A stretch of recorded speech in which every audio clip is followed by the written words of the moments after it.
Good afternoon, everyone, and welcome to episode 7 of the Daily Maverick Marketing Masterclass for 2025. This series, as you all probably know by now, hopefully, is run in collaboration with industry bodies, the ACA and MASA. And if you need to find out more information about either of these two entities, please go to aca.co.za or marketingsa.co.za. If you need to claim CPD points for MASA, you can do that using the thank you for your attendance email that is sent by the Daily Maverick after this event. If you'd like to catch up on any of the previous episodes, please go to events.dailymaverick.co.za. There's all sorts of juicy content there besides our episodes, and you can have a look at those in your own time. I'm David Blyth, and I'm joined by my colleague here, Khaya Dlanga. And we're here to talk to two very special guests who, as you can see, are sitting next to one another because they're together in Cape Town judging the lorries. So welcome to you both. I'm gonna just give people a little bit of an overview as to who you are and what you do, because I think you have both incredibly impressive CVs. Firstly, Matthew Bull, who is the Global Chief Creative Advisor for AB InBev, as well as Chief Creative Advisor to Kraft Heinz. He's a board member of Skull Candy and founder of his own business, Solo Union. Matthew is one of the world's most premier creative leaders. He's built one of the world's leading creative advertising agencies called Low Bull, and he was global CCO of Low worldwide. He was ranked number 1 at Effie's and Walk in 2024 and 2025, and was the Cannes Creative Marketer of the Year in 2023 and 2022. He is the winner of numerous Cannes Goals, One Show Goals, and D&AD Pencils. Welcome, Matthew. It's lovely to see you in South Africa, and I can see you're enjoying yourself on local soil. Lovely.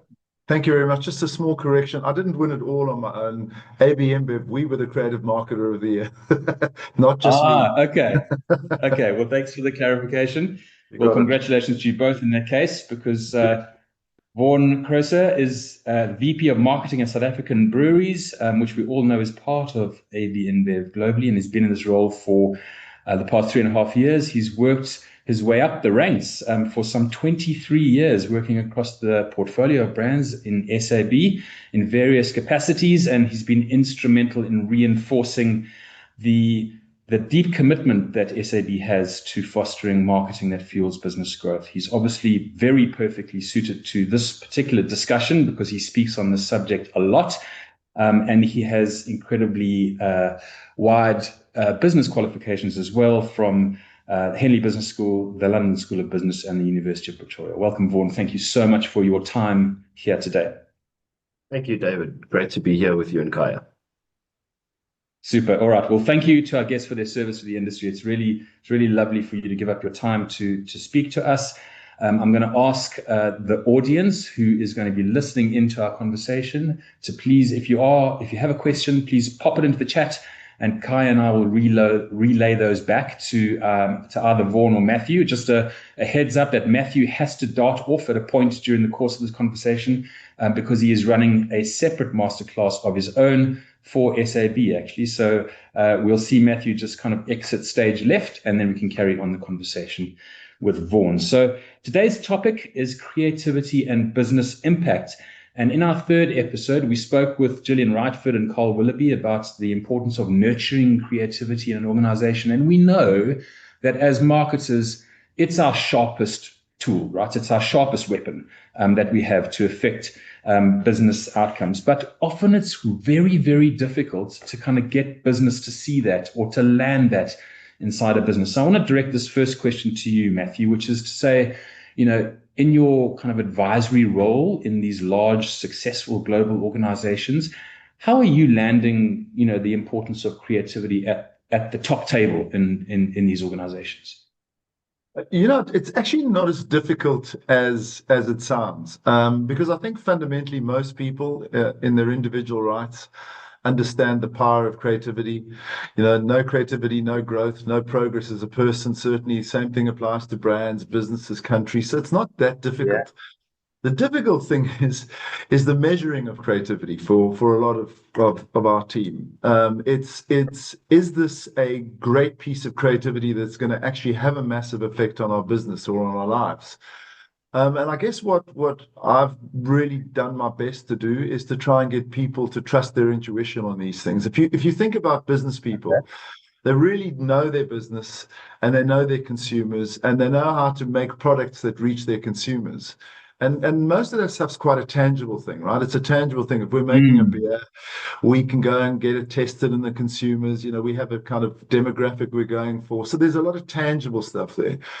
The difficulty with creativity is, I mean, I don't think, if you see some great artists in the world, people would turn around and go, like Basquiat, I could do that. I've heard that so often. And the truth is, well, you can't.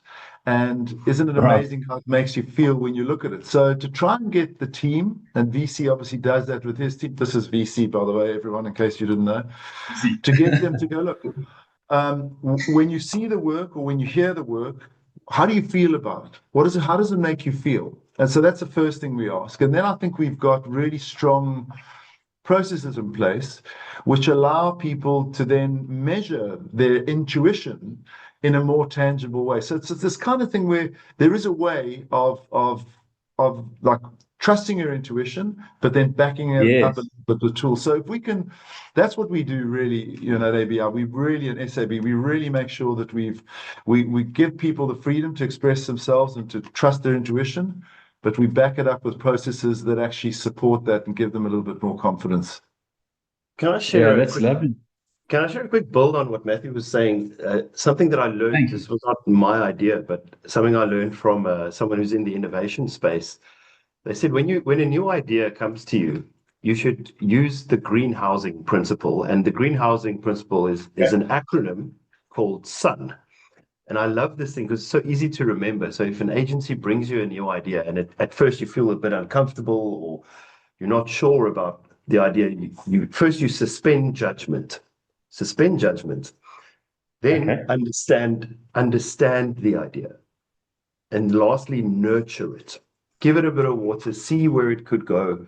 And that's been a very useful trick for my team and I when we confronted with challenging new ideas, to not, lose something accidentally. So greenhouse it, sudden, suspend judgment, understand and nurture.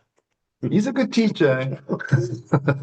I mean, but that's really lovely, and it's so simple and easy to follow and understand because you guys have clearly landed this properly inside the organization. But we see quite often working, I guess, in strategic planning, if you want to call it that, across many other organizations that people often battle. I mean, creativity becomes departmentalized, and it's no longer it's not seen as fundamental to the business success. And that little trick that you've just described there, if getting people to appreciate that at an executive level, but then right across the organization, is something which isn't just a one-off exercise, is it, Vaughan? I mean, you've got to kind of work really hard at getting that into the culture of the organization. Is that right? Yeah, absolutely. I think the thing about strong creative work that makes a real impact, you almost need the whole ecosystem to be geared towards that. And I think that's something that AB InBev has done really well, is to codify Yeah. the method of creativity, the process, if you will, so that it can, and so that you can also, and it's like a muscle, right? The more you use it, the better you get at it. But I think Yes. having a process and a framework really enables the great work that starts coming out of the stable. I mean, we have this sort of thing. We've obviously got it, by the way, we have a phenomenal team of people all around the world. That's core job is to basically ensure we've institutionalized creativity. So the Creative X program, we have all Yeah. these principles and practices in place, lots of training. And actually, if I look at it all, I'll tell you the great thing about what this has done. First of all, embraced by the leaders. So the leaders of organization don't embrace creativity, okay, or should I say, embrace the need to be creative. No one's going to follow them. Yes. So that's the first thing. And then second of all, Yes. it's given people these systems, and that gives people confidence. And if there's one thing you need when you're creating and making stuff and having to Yeah. rely on your intuition or intellect, you need confidence. I really love that, because when you said process, it almost feels like, creativity and process is a contradiction, but actually you're Yeah. saying if it provides the confidence that you need to share ideas more widely or be more inventive or right-brained in your thinking, I think that's a wonderful steer to use the process to give people the confidence to be more creative. Yeah, and I think what it does as well, it's a framework.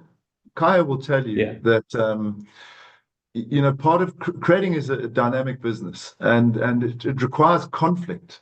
Okay, but not Yeah. violent conflict and not ugly conflict. It requires positive conflict.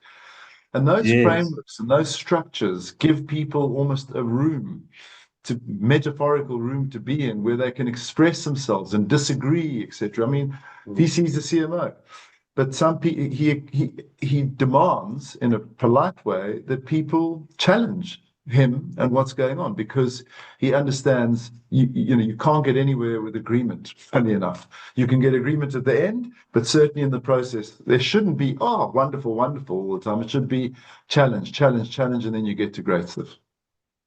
Yeah, lovely, lovely. Yeah. Like I'm thinking that for me in my life as a client is there was a system we used to call like the science of creativity. So we literally used to go and teach our agencies that there was a science to it, so that, and the outcome of that was actually incredible awards work that the agencies received as a result of all of this process. So they don't think it's an accident.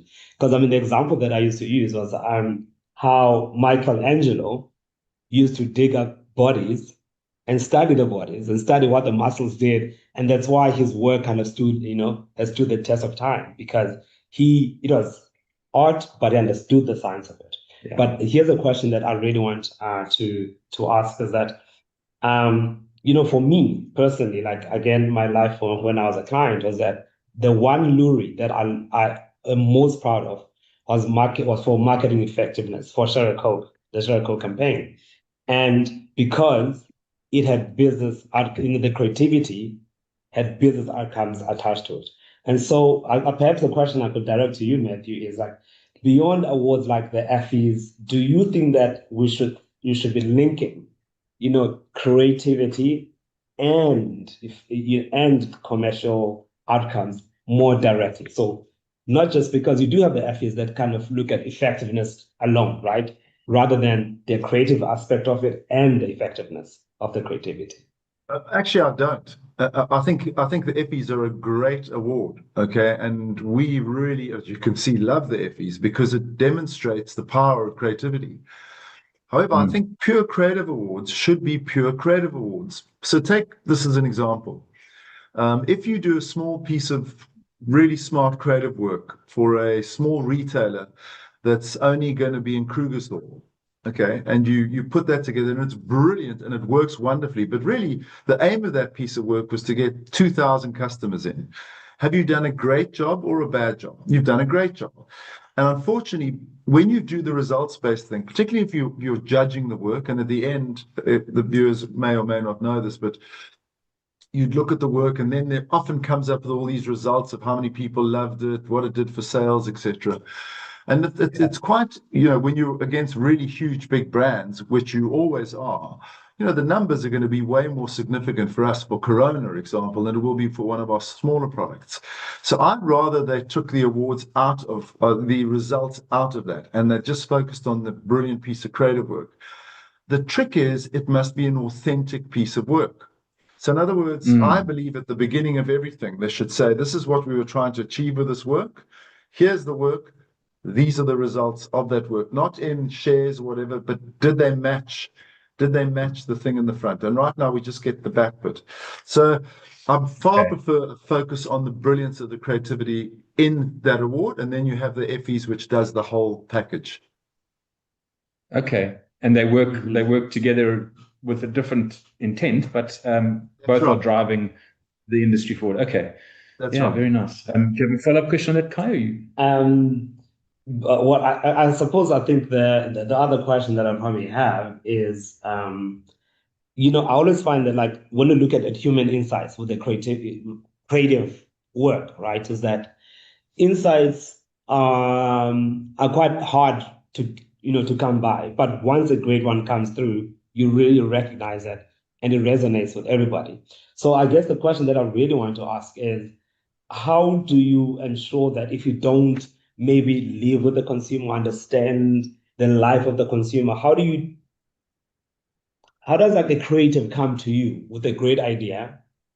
And then you think, well, I know that I don't fully understand it, but I almost feel like you answered this at the beginning, where you spoke about incubating it. What is understanding, suspending judgment, understanding, and nurturing the idea. And I think for me, that is actually quite a powerful example. I'll give an example of what happened with me. There was a campaign that I worked on. And with some science that, research basically told us that, Black people in South Africa don't like animals in ads, right? And I mean, the evidence was pretty clear because you could see the results of all the ads that had animals in them, and they just didn't work out. It just didn't work out. And so, I presented this idea from the agency to my marketing director, and I loved the idea and had a dog in it, right? And so the question was asked, why are you approving this ad? Why do you think this ad will be effective? Because the research, the science says that like Black people don't like it, animals in ads. And I said, well, the fundamental difference between this ad and the many others that I've seen is that this is a dog doing dog things in the town. It's walking around in the township, right? So in the context of finding themselves, it makes sense. It's not licking people's feet, it's not licking someone in the face, not walking around the house. So it's got so how do you get to a point where you're like, okay, I will take what I'm hearing, even though the science seems to be saying something different, and I'll accept it. And therefore we'll go for it. How do you make the decision? That's an extremely tough one. And I've seen that situation, I think firstly research must you must think about how research gets done and what it is. You're asking people things, or are they in a group? Are they being influenced by each other? And I think that emotive response that you get from a piece of work is ultimately going to be the proof. I mean, interestingly, our best ever Super Bowl ad that ABN ever made did feature puppies. Khaya, you'd be glad to know. And horses. So look, I do think your intuition grows stronger with time. You learn how to read research and understand the purpose of research, and how it can guide you, to craft work better. But ultimately, you want to make people feel something. You want to move them, and inspire them either to shift their perception, or to prompt them to action, or to change their behavior. And in order to do that, you need to make people feel something. And that is the golden rule. I like what you said earlier, Vaughan, where you said there's often a sense of discomfort, right? And I think that's a clear sign that needs to be thought about a little bit more, because research is not going to give you the answer, but research might give you some context or give you some.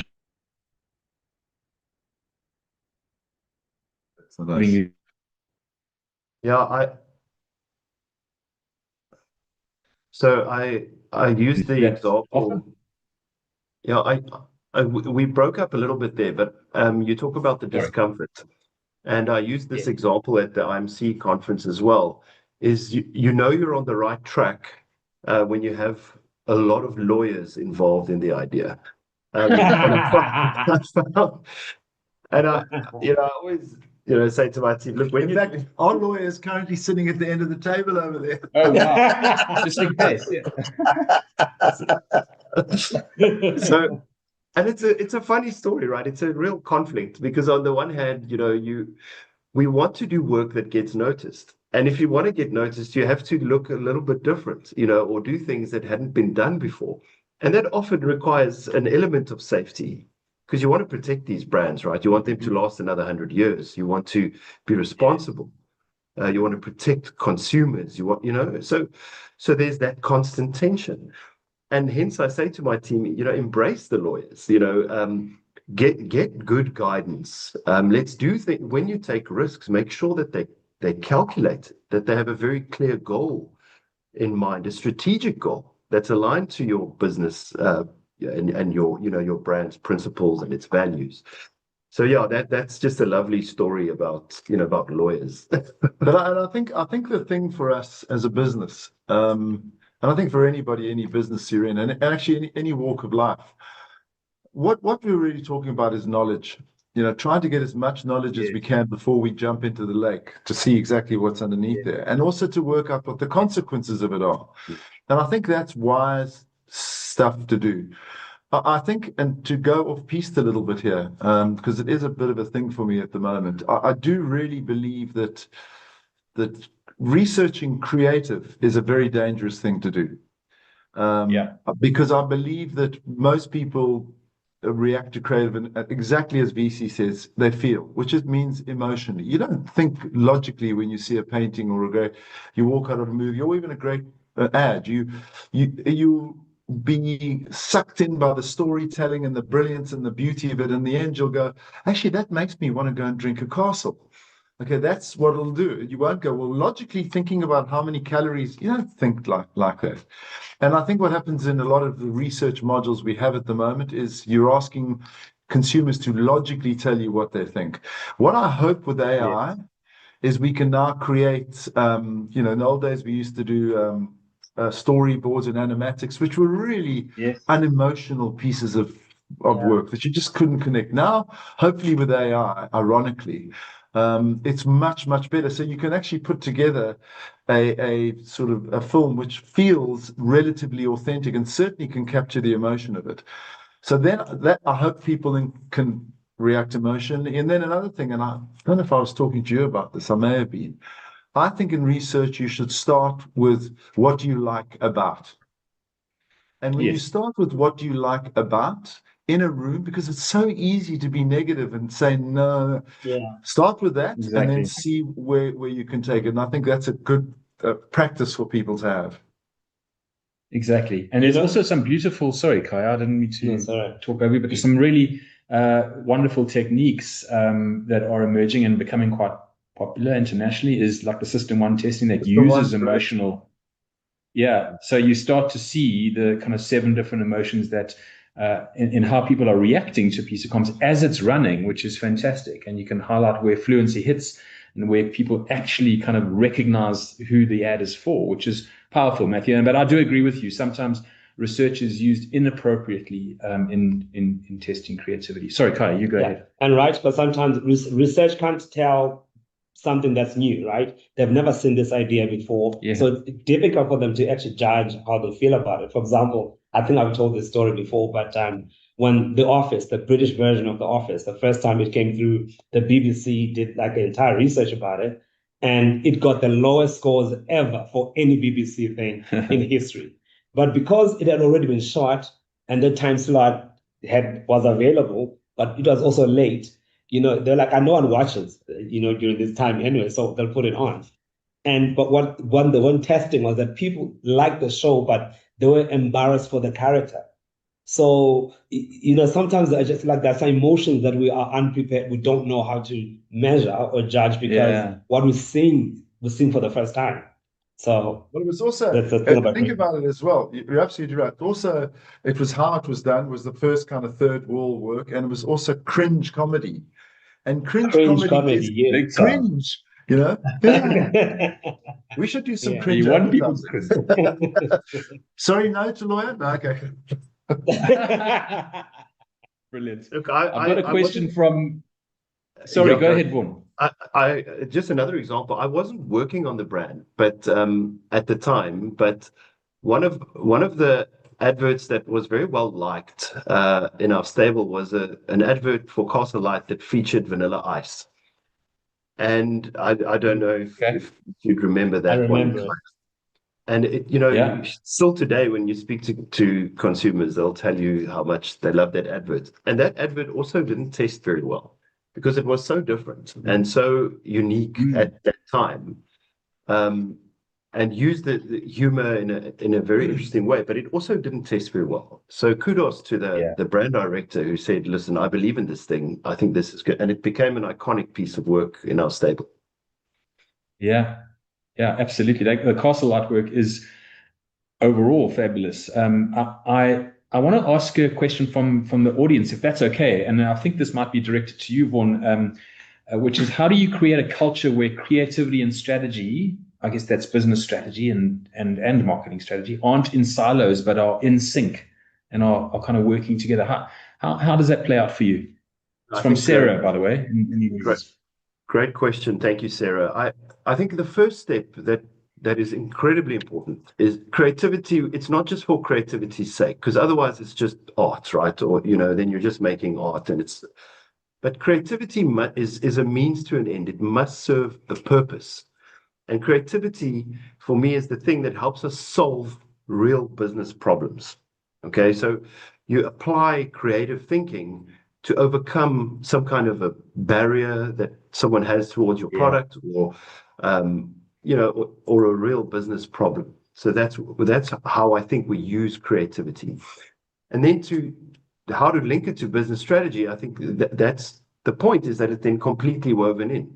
So before we start our planning cycles, or our strategy, we say, okay, so what is the thing that's keeping people away from this product? Like, why are they not interested in this product? And understanding that very deeply then enables you to fully connect the strategy and the creativity end to end, because you're actually applying creativity to a business problem. So when you're then executing the work, at the end you can measure to see if that problem is being solved. So, I mean, that's I know it's a bit of a complex way to explain it. I think it's very good. Very nice, very nice. I'll decomplex it because I'm the creative guy, and we are very complex inside and not outside. Businesses need to grow. You don't grow, you die. Okay, and so every business strategy is about growth.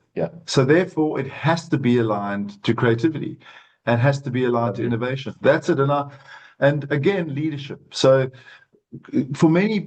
for the longest time, there were some businesses who would look at marketing and go, "Oh, they're going to Cannes, going to go and drink rosé." That's just me, not VC. He works, I don't.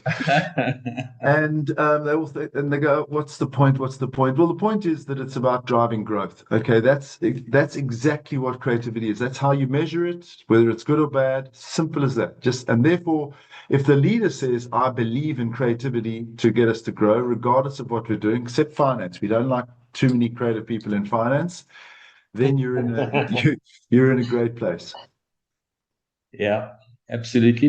Let's talk about the rest of the business, though, because I think you've touched on something, Matthew, which is we often talk about creativity in an advertising sense, but actually it's implicit in so many other parts of the business, right? And that could be in product development, innovation, et cetera, et cetera. Do you want to touch on that a little?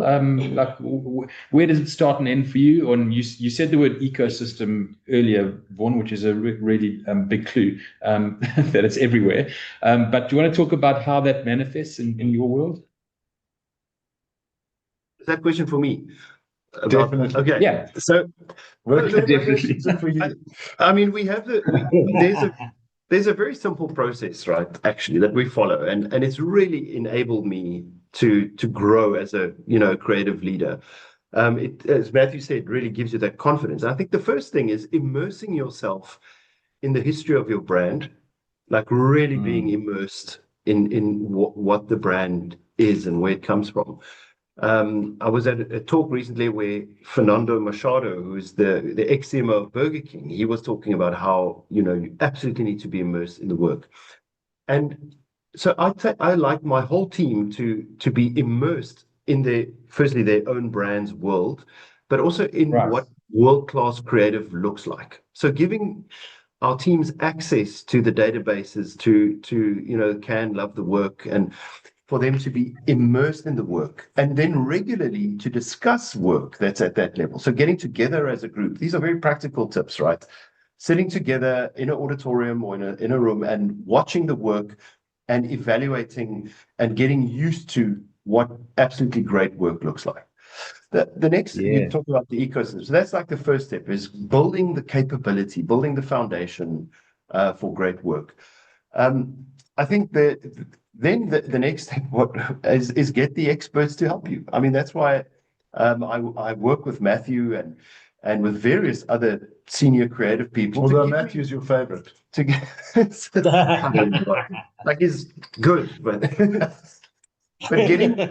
getting outside perspectives to look at the work, and it keeps us humble, keeps us honest. It helps to stretch the work. So while the idea is still being nurtured, let's get the professional gardeners to help nurture that thing and help it grow.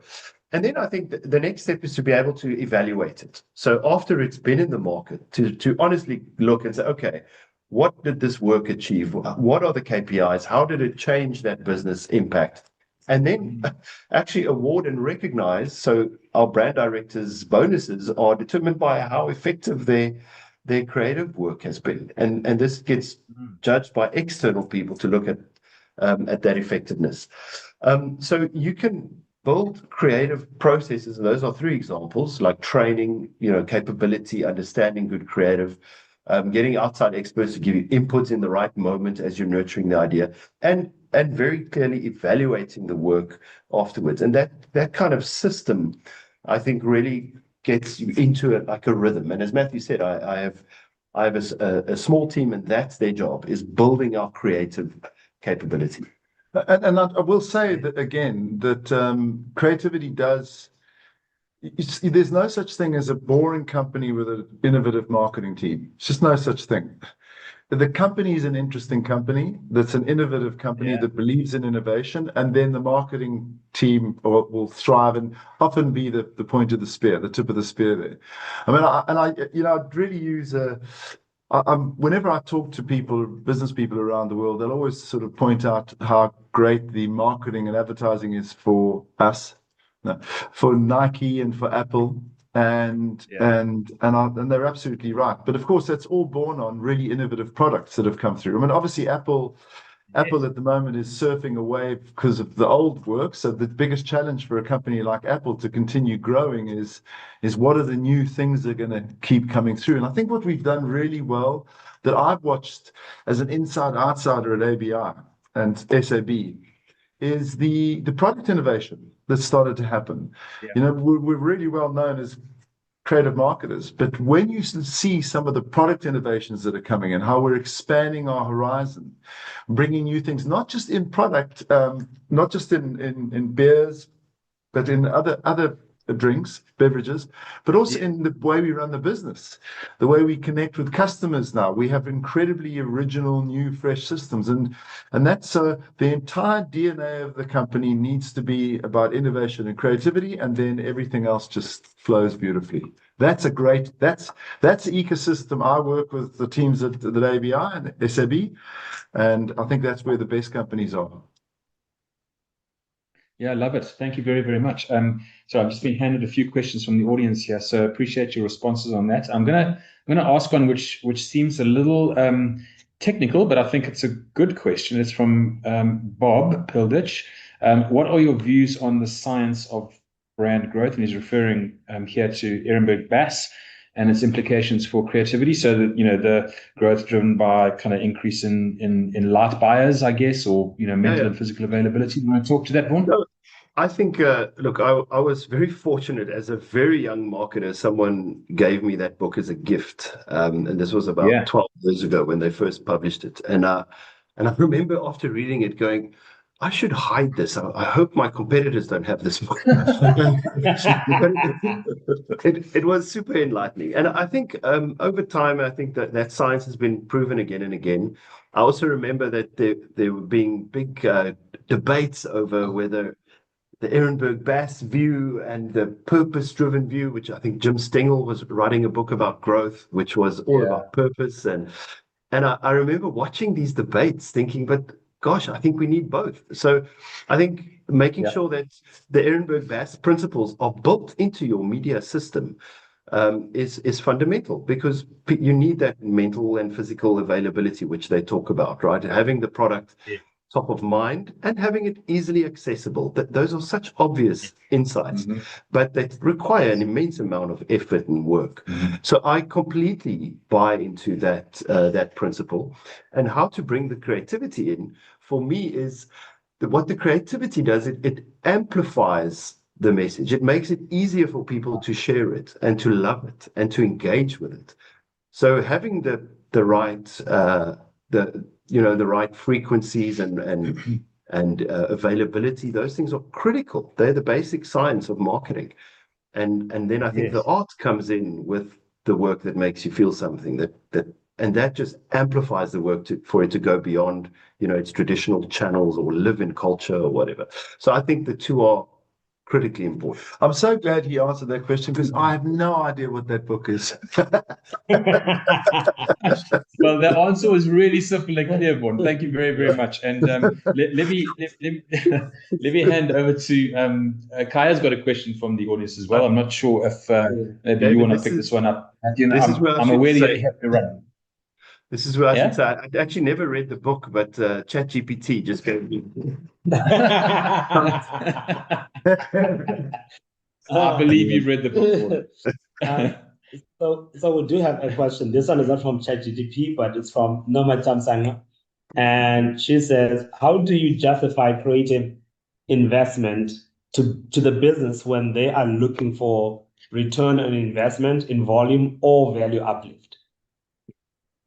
Yeah, look, and that's a great question, and I want to actually talk a little bit about consistency,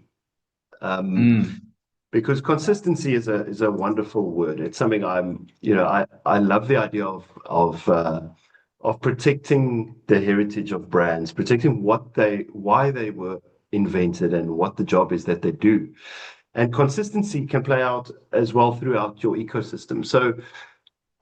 Firstly, if you need to start building a track record of effectiveness. So you talk about needing the investment and people to invest behind ideas. So when you are consistently delivering work at a certain level, then those results start coming and you start reaping the rewards. Often marketing, sometimes you do a piece of work and you immediately see results, but sometimes it's quite a long-term thing. Brand building is a long-term commitment, to leave that brand stronger. I think consistency in positioning and in what the brand says. Yes, we find fresh ways to portray what the brand stands for, but brands that are extremely consistent, I find get the strongest ROI. And there's now also some research and data that shows that they call it the creative compounding. When a brand is saying consistently the same thing over many years, it becomes easier, more efficient for that message to land. So you need less media spend for a brand that's very consistent. And I think that also segues nicely into consistency of relationships with your creative partners. Now, that's something that I'm extremely passionate about. I believe that the relationship that you build with your long-term agency partners is fundamental to the brand success. And you're now also starting to see, so there's some research on this as well, that when you're changing agencies a lot, there's this penalty that you pay because you have to, it takes time for people to immerse themselves in the brand and really get to those insights. So that would be a few points for me around justifying the investment. Build the business cases that show the results and how those investments are driving impact. Build brands that are consistent and build relationships for the long term. And I'm just having judged the Luries and having obviously I haven't lived here for many, many years, but I have a pretty good understanding of the strong brands and the businesses.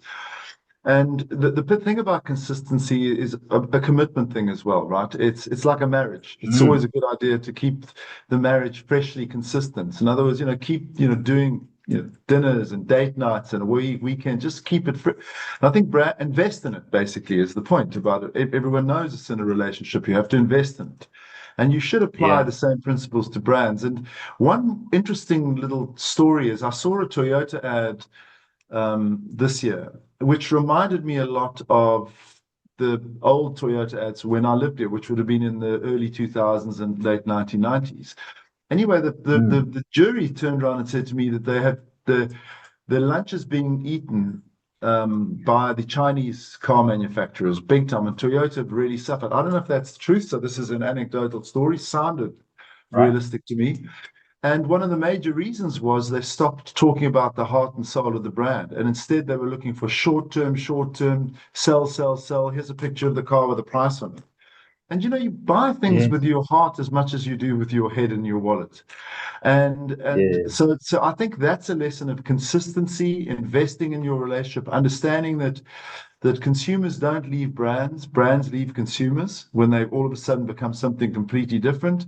And if you can make that very logical argument to the people that are giving you the money to go and invest, which I think is a very logical argument, then you're away at the races. So I think there's some good examples of when you quit in the brand, you quit in the consumer, and then the consumer quits on you.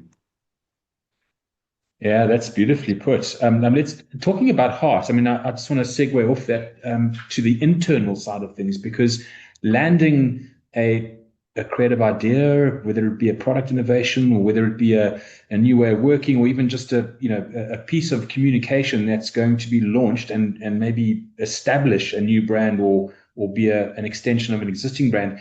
How do you land that internally when you've got so many people that you need to get behind it inside the business before you send it to outside the business? So can you talk a little bit about how you get the kind of internal, I guess, excitement and belief built up internally? Because I would think that must be imperative, obviously in your business, but even more so in service-driven businesses where people actually have to behave in a particular way to represent how the brand is positioned. Look, firstly, I would say marketing, because I often hear this thing about marketing needs to have a seat at the table of the decision making. And I'm very fortunate that I'm in a company where we are responsible for the growth. If the company is not growing, it's my fault. Like it's marketing's fault. And I think as marketers, we need to take accountability for the growth. Taking accountability for the growth. If the company is not growing, that means consumers are not asking for your product, or they don't see the need for your product. So I think that's a fundamental first step. Okay, so now you've got marketing as the driver of growth. Next, I think the relationship that marketing should have with the full organization is absolutely critical. So the relationship with the CEO, with the CFO, to understand what marketing's role is as a driver means that you need alignment throughout the process. So and if marketing is solving real business problems, then getting that alignment is not like a step in the process. It's like fundamental to the process, because you're solving a business problem for the company as market, whether it's through innovation or communication. So I mean, I know that's not like the exact answer that you maybe wanted to hear, but I think taking accountability for the growth gives you a real seat at the table. But you're also, I mean, the point is that you're also not selling anything, because what happens is what VC is saying is it is a very strong, tight group that all have so that group of whether it's operating, sales, marketing, finance, whatever, they make the call together.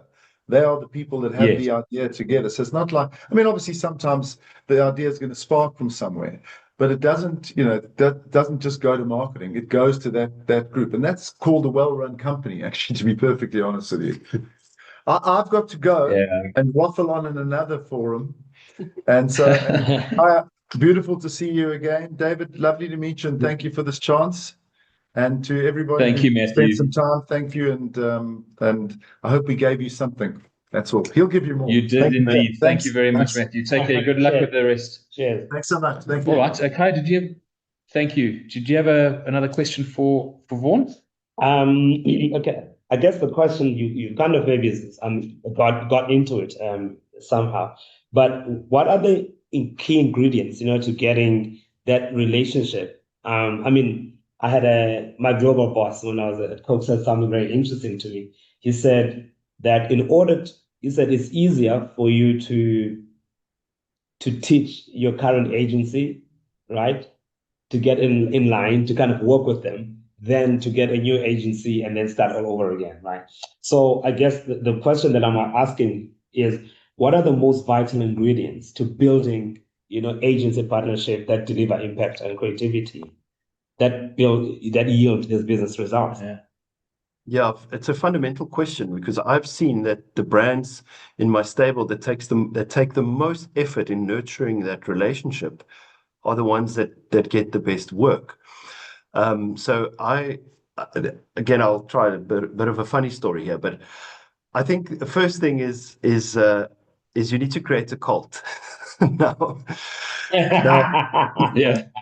I, I remember when I just started on the Castle Lager brand many years ago, and I was so enthralled with the history of the product and its legacy, and I took that accountability extremely seriously. And I realized I'm going to need a strong team to do this, and I surrounded myself with an incredible group of creative people, strategy people, and we were incredibly aligned as to what we wanted to achieve and what the burning platforms were that we wanted to go and solve. So we were aligned that we were on a mission together. Okay, we were going to do this. We were clear on our purpose as the custodians of these brands, because we're looking after them for a short time and then we hand them over. They have to last another 100 years. We're not there to, we have to leave them in a better space. And I always liked this idea of creating rituals together. So making sure that you're doing things together as a team. Even I call them symbols of belonging. Any creative who worked on the brand had a small little Charles Glass bracelet that they got given in a little ceremony. So you're now part of this amazing brand, this amazing history. Let's take it seriously. Let's not take ourselves too seriously, but let's take the work very seriously. I love the idea of nurturing these long-term relationships. Often when the creative is not working, and people start saying, "Oh, I think we need a different agency on this." Also, like I always say, look in the mirror. Let's go and look at the brief again. Let's go and look at the strategy. And I would say that 10 times out of 10, I find that there's a slight issue on the positioning of the brand, or we don't have absolute clarity on the role of the brand in the portfolio, or we are asking the agency something which doesn't make any sense, or we're asking them more than one thing in the brief. And that's been my philosophy up until now. Okay, I don't know what the future looks like for me, but I always, if the things are not working, we need to look at ourselves as the marketers, and really trust our creative partners that they will deliver. Yes, I absolutely love that sense of, as you mentioned earlier, accountability. Pointing at yourself first. It's a really critical issue, which I think a lot of people just miss and point elsewhere first. But talking about symbols of belonging, I was really enamored by your. I wasn't at the IMC presentation, but Khaya was, and he came back, incredibly inspired by what you'd done on stage there, and in particular the choir that you put together with. It's your own team, right? You have your own team in a choir. Correct. That's correct. Yeah. Yeah. Look, I about 2 years ago, one of our head of innovation and we were talking about, how can we want to do something fun with the team. We want to do like a team building. Now, after 22 years in the corporate world, I was, you grow wary of the trust falls and the escape rooms and the high ropes courses. And we came up with this idea, let's start a choir. Okay, we're going to just do this thing. And I got the team together, and we were going to do it for an internal conference. I thought there wasn't like a goal, there was like a moment for this choir. And firstly, the response was amazing. People were like, hell yeah, let's do this. Let's go for it. So about 50 people in our team, and they're only in the market. This is literally only in the marketing department. They're all signed up. Wow. We didn't do any auditions or anything. I just thought let's just go with it. If you had to be committed, you have to learn the words, you have to smile, you have to come to practice. And anyway, we started this choir, and it was quite a hit internally. Um, and after that first performance, I said to my friend Arne, who helped me conceptualize this thing, I said to him, "Yo, this was quite an amazing team building exercise because you have to kind of put yourself out there, outside of your comfort zone. It's not about your solo voice or anything. It's about us as a unit doing something that is quite difficult to do, requires a bit of effort, and then the feeling that you get when you ultimately deliver, something that sounds decent, or at least it's got to be good, right?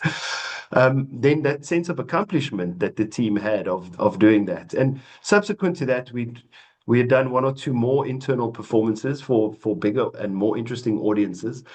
And I spoke to our CEO a few months ago. I said, "Man, I want to take the choir to the IMC conference," and I got the go ahead.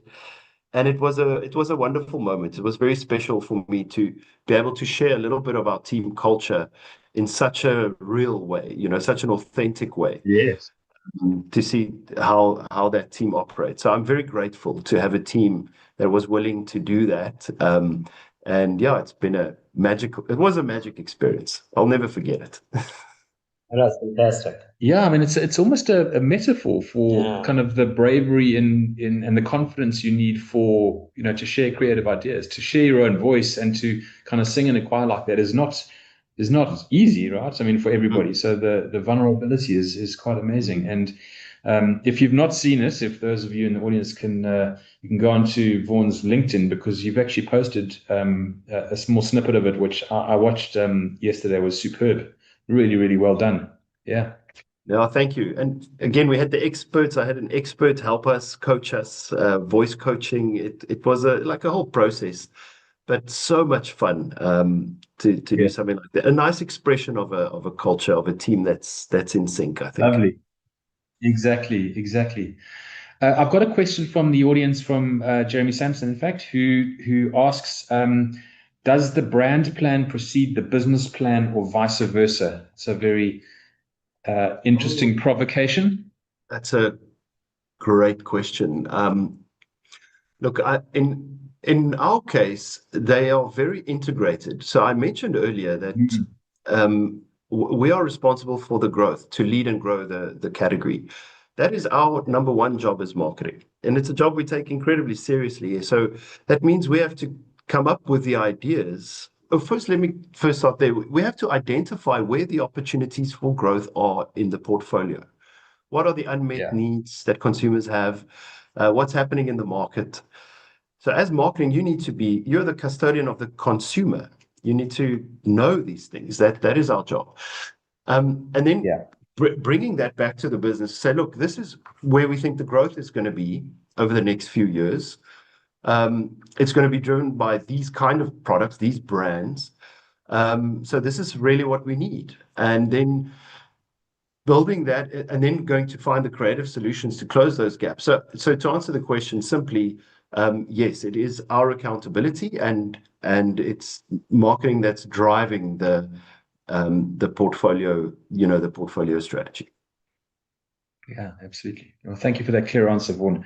We're just about at the half hour, so 7 minutes to go, and I'm gonna start closing us out. So I don't know if you have any other questions, Khaya, but I wanted to ask Vaughan a little bit more about some of the best creative work that you worked on, because you mentioned Castle Light earlier, and I think it's always a nice thing to hear someone speak of, geez, that was the most wonderful experience that I had in taking a creative idea or landing a creative idea in market or in the business. Do you want to talk a little bit more about what some of those might be, Vaughan? I think it's quite inspiring for people to hear. Great. I'll share a few examples. The one example which is interesting, because it's not like just a campaign, is the story of Brutal Fruit and Flying Fish. They're two of our Beyond Beer brands, Okay. homegrown brands here, made in South Africa, who've done very well, in SA. And and these brands are now expanding globally. And so it's a very proud moment for the South Africa team to see these brands expanding. And I think that's just a wonderful testament to the innovation that comes out of South Africa, the kind of people that we have. And by the way, that's not my work, right? Brittle Fruit is 22 years old. So the people who had the vision to bring, the marketing people who had the vision to bring that product, and Flying Fish, and to see those brands in Brazil, in China, in Paris, in London, is like such an amazing feeling.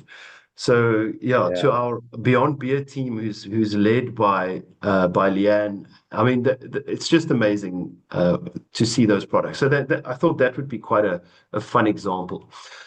Another piece of work, which is also like a long-term story, is the story of the Molotele Lime project.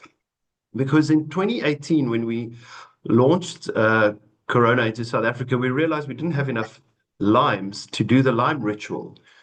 So the Corona product, you have it with a lime.